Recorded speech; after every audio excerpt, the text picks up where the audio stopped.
Hi everyone. I just wanted to take a minute and kind of update you on how things are going here. Again, my name is Lisa and I am over at Minot Air Force Base, and that is in North Dakota. And I have been trying to establish and have a meeting with some of the higher ups here at Minot Air Force Base to address the alcohol problems. And it's basically been drawn out since October of last year, and I kind of feel like I'm being given the runaround. It's a bit disappointing, but at the same time, I feel like it kind of proves the point that I was trying to make about how they really, one, kind of don't really care to address it, or they're afraid to because of how, the military as a whole is going to react to it. And I guess it's just, I'm going to keep going. I think that this is definitely something worth looking into, and I really hope that someday they will change their minds and give me the opportunity to speak. But in the meantime, I'm going to go ahead and share some of the information off of my own research and experience being part of the military community. Um, and the very first place that I often start at is the history of alcohol in the military. Now, I think that is one area that a lot of people don't have a lot of knowledge about. And so I'm going to kind of go over that here just kind of briefly. So the military originally started using alcohol um, basically as a test for soldiers in the idea of sending out soldiers for very dangerous missions.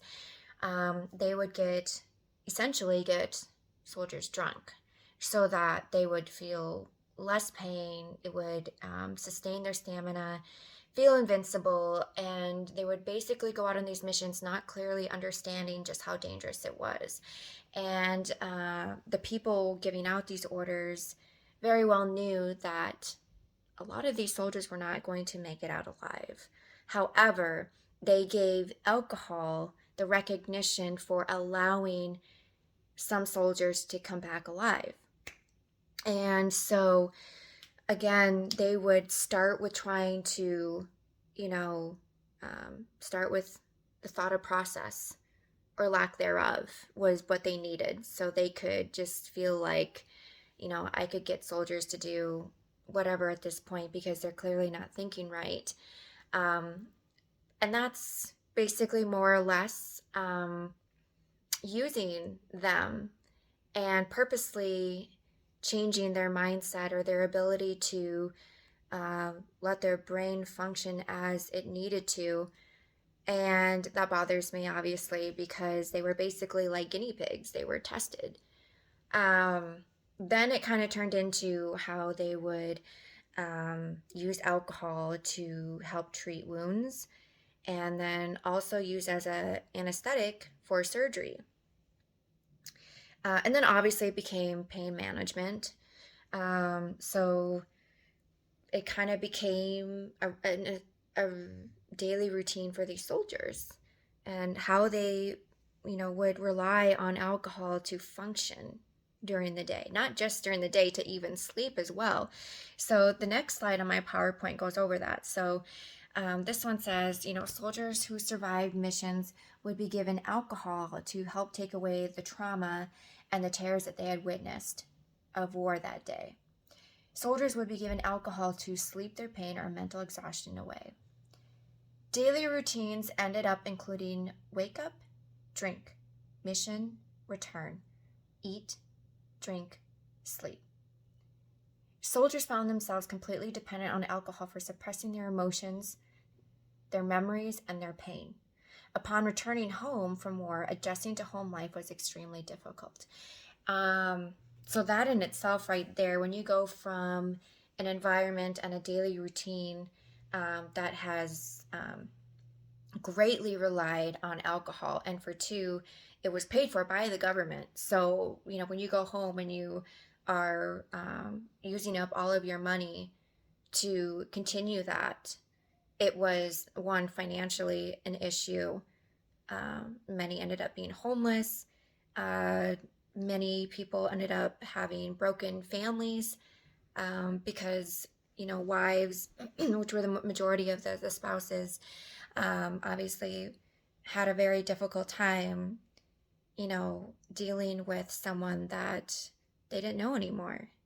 And a lot of that, alcohol, that sense of, what is life, or what am I to do now, and to find their identity outside of that was very difficult. And that kind of brought in a lot of problems into the home, like anger, um, and domestic abuse was a very big issue.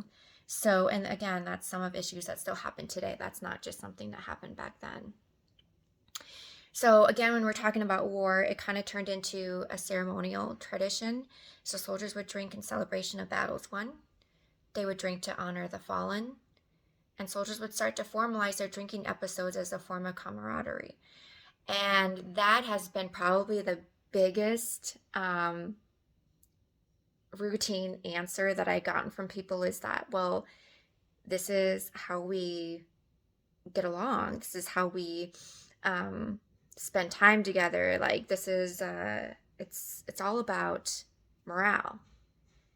And for me, I guess it's just that, how far are we going to take that mentality, or that idea that this is how we can only get along and have fun together. So I kind of get to that a little bit later, and I have in other videos as well. But so there's just a lot of unspoken terrors within the history.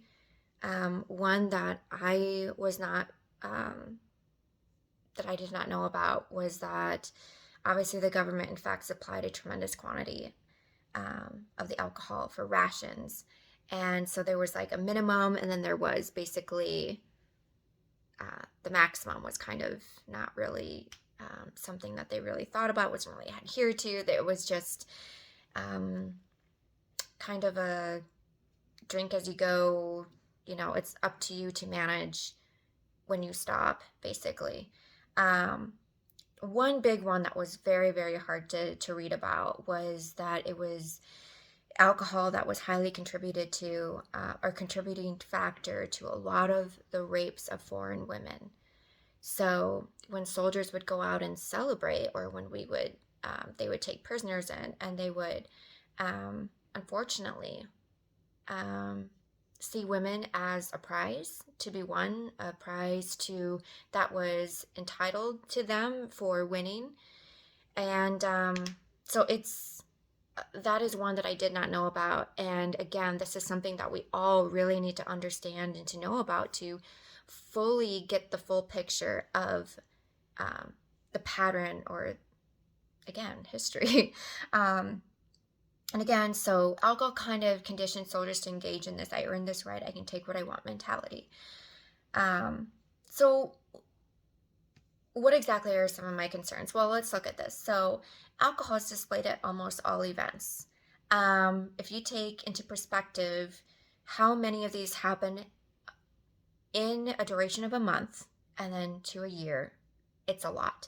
So promotion ceremonies, retirement ceremonies, end of summer squadron barbecues. Now, I don't know if every squadron does this, but this is something that has happened every year.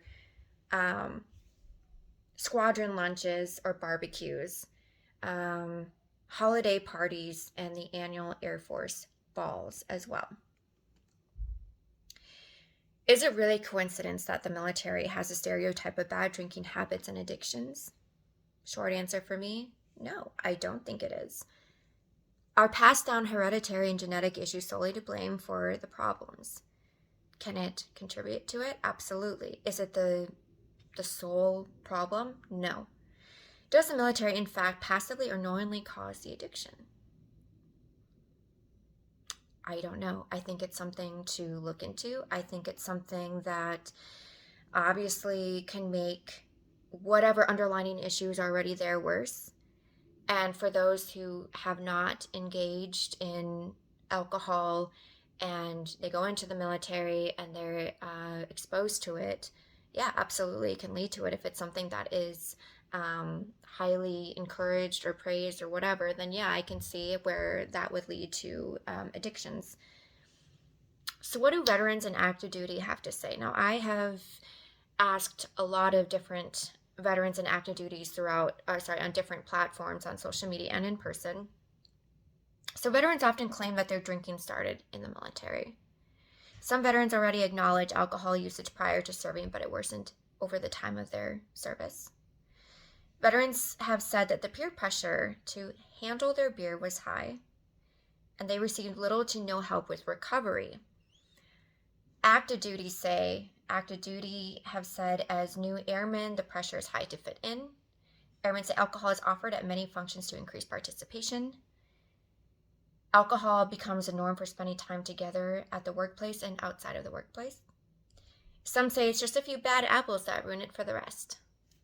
Now, one that I was really kind of interested in was the fact that veterans have said that they receive little to no help for recovery, and some active duty have said that, well, if I make appointments, then I'm automatically seen as someone who has problems, someone who is trying to get out of work. And that's something that I do hear a lot about. And that's kind of unfortunate because honestly, I feel like mental health should be a routine, mandatory thing that people should do at least once a month, if anything. I think that should be implemented as part of the mission, because obviously if there's even if somebody feels like, well, I don't have any major issues, I don't need to go to mental health, I think it's important, because as you sit and talk with someone, things come up, and I think it's important for people to feel like they are not going to be looked down on, to use those sessions or use that time that everyone is entitled to, really. All right, so what do facts and historical events prove? Well, dependency is real and underestimated. If parents who are dependent on alcohol during their service, dependency cycle is hard to break with the new generation, with the kids that they have.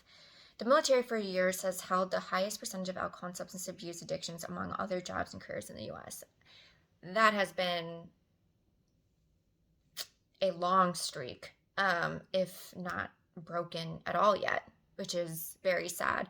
So what have I personally done? I have contacted the Department of Defense, Secretary of Defense, Chief Staff of the Air Force, and Senior Master Sergeant of the Air Force. Now, when I say contact, I would say I have tagged them in a lot of my Twitter posts, on Facebook.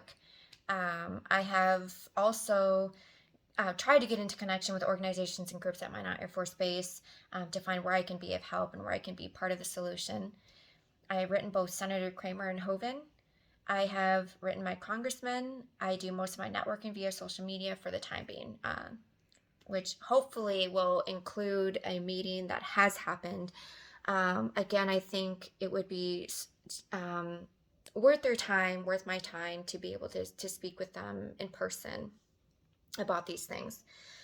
And I, definitely, again, it's for that opportunity to engage in a formal or informal communication, question and answer on both sides, just to kind of get their perspective, and they can get a little bit of feedback from me as well.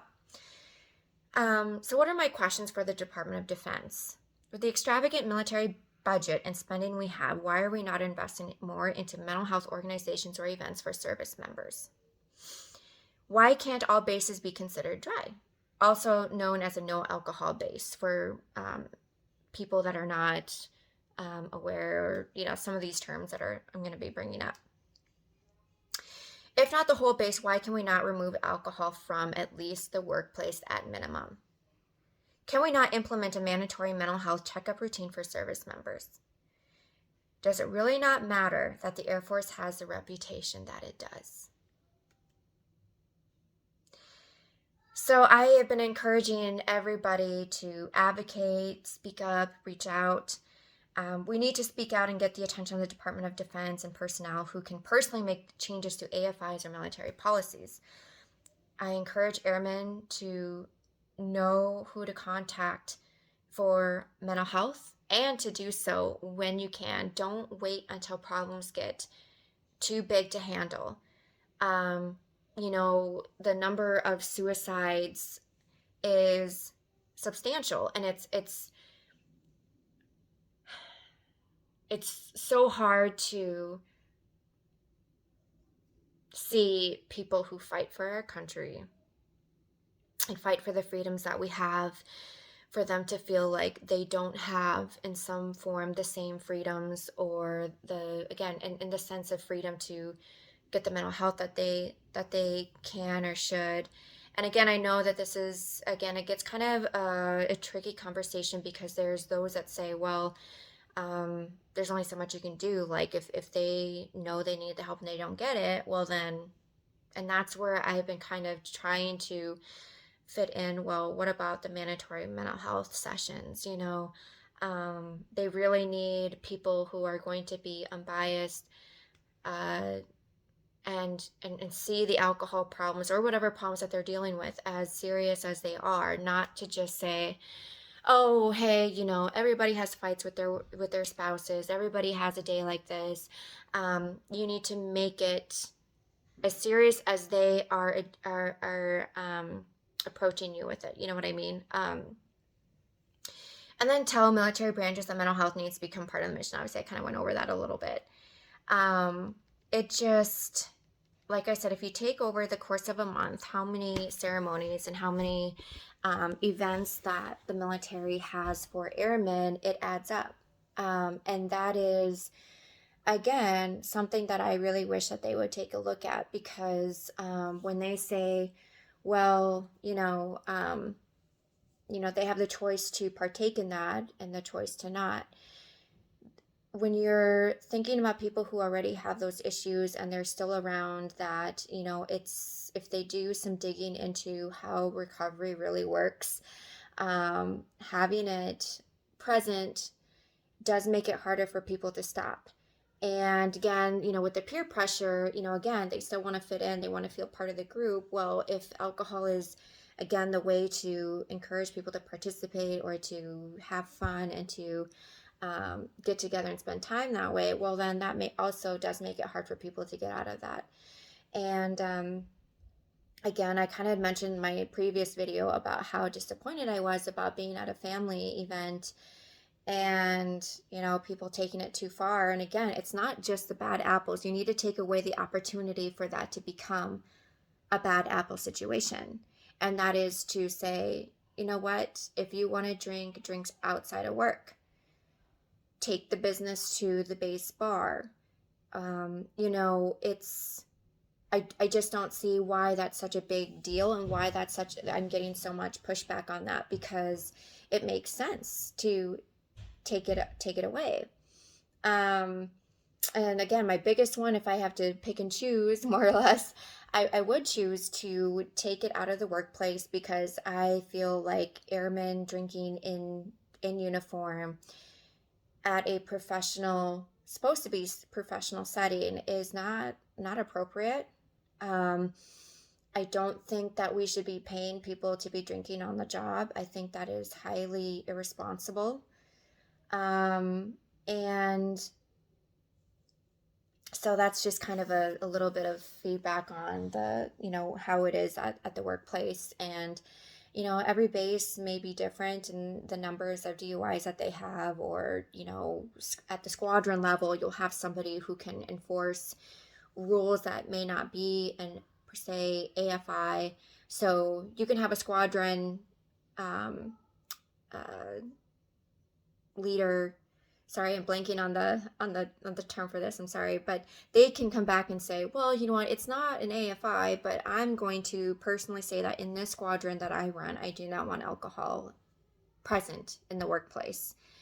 And so it can start at the squadron level, and then it kind of goes up to flight, and then it goes up from there. And I just would love to see base commanders having the courage to, step up and say, you know what, yeah, alcohol is a problem. We need to kind of nip it at the workplace and start from there. obviously what people choose to do in their own home is, kind of a little bit out of our hands, but, hopefully, if they can kind of see a change in the workplace, that they'll see a change at home and see a change in their own life. But I just don't feel like these are taken very seriously. Now, so someone had told me that they had gone through a first sergeant course, or yeah, it was a course for a couple days, and they had done a like a little discussion time or with the group, and one of the questions that came up was, what would you do if an airman got arrested on base for with a DUI and they had their child in the car? And someone said, well, one, the child needs to be removed from the home. I would call CPS, because that's not only is that a DUI, but that's child endangerment. To have a child in the car while driving under the influence, that's not okay, and that's negligent on the parents' side. And everybody in the room was basically like, are you crazy? Like, why would you call CPS, and why would you want the child to be taken from the home, and all that other stuff? Like, why wouldn't you just have a friend come, like one of their friends come and take their kid? And I'm like, well, or not me, but the person was like, well, one, are you going to trust the person that they're telling you to come, take care of their child? And two, do you know that they're, responsible enough to, have temporary custody, or be a guardian for a child while their parent sobers up and deals with the DUI stuff? And it just seemed like there's not a lot of understanding on the outside world. I know I really hate saying that, because it's true though. But in reality, these are things that would happen.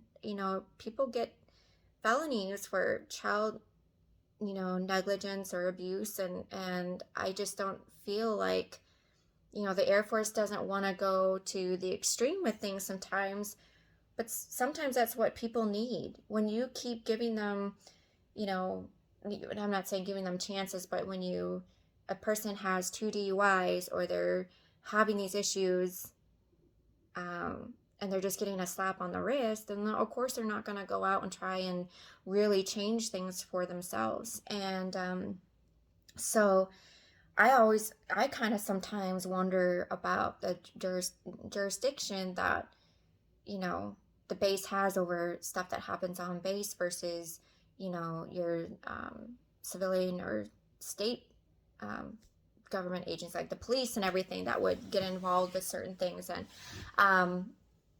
I don't know, it kind of brings me back to when I had that occurrence on base about calling on a potential domestic dispute going on, and the female officer at the law enforcement desk said, well, we just determined that they were drinking and they were just being stupid and saying stuff. And they basically had decided that that was okay. Like, it was not a big deal, because alcohol was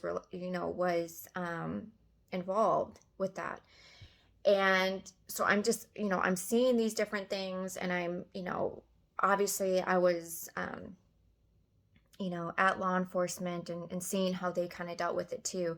And again, it's just, no, alcohol leads to so many other issues. And until the Air Force or the military in general sees it as it is, treats it as it is, we're not going to go anywhere really with the numbers that we have. And they are exponential. I don't think people really realize, how much alcohol is part of people's lives, and this culture of the military doesn't make it any better. And I really hope that people really see what I'm advocating for, as I really want help for our military. And I don't know how to do that when I'm not really given the opportunity to really state my case and to talk about it. And, when I had mentioned, does the military profit off of these addictions? That was one other big point I made, I believe on Twitter was, think about the amount of money that the Express or the shop at makes I think it's a class six. Yeah, class six makes on just alcohol sales alone. Okay. Usually Friday afternoons, today's Friday, yeah. Um, Fridays, the shop at is packed, with people coming in, buying their booze, getting their alcohol for whatever they have for the night. Um, you know, again, I I'm not here to judge or say when someone can drink or not. I'm just saying that there's, a lot of money being made already. And, but it's, then I hear from veterans or active duty, they feel like, well, they just tell me to kind of suck it up, or that, learn how to handle your alcohol, don't make us look bad, kind of thing. um, it just, it really bothers me that, when you think about, I'm kind of going off topic just a little bit, but it's the same thing with the pornography problem. A lot of other countries, or even here in the U.S., they people that run strip clubs um, will absolutely look at outside of a military base because they know that the business is going to be high. So you take a look at alcohol problems, pornography addictions. I mean, both of them are really bad. Um, but, you know, people make money off of it. And I know it's all about the money. Don't get me wrong. But with the alcohol specifically, um, you know, and actually, I don't know when this happened, but I think I was told um, way back that the military banned pornographic magazines from being sold at the BX.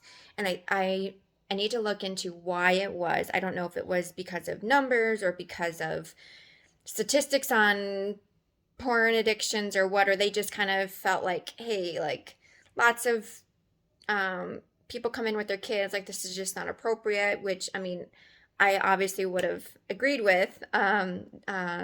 Personally, I think it's horrible stuff, and it does not belong where kids are. So I'm very thankful that they don't do that.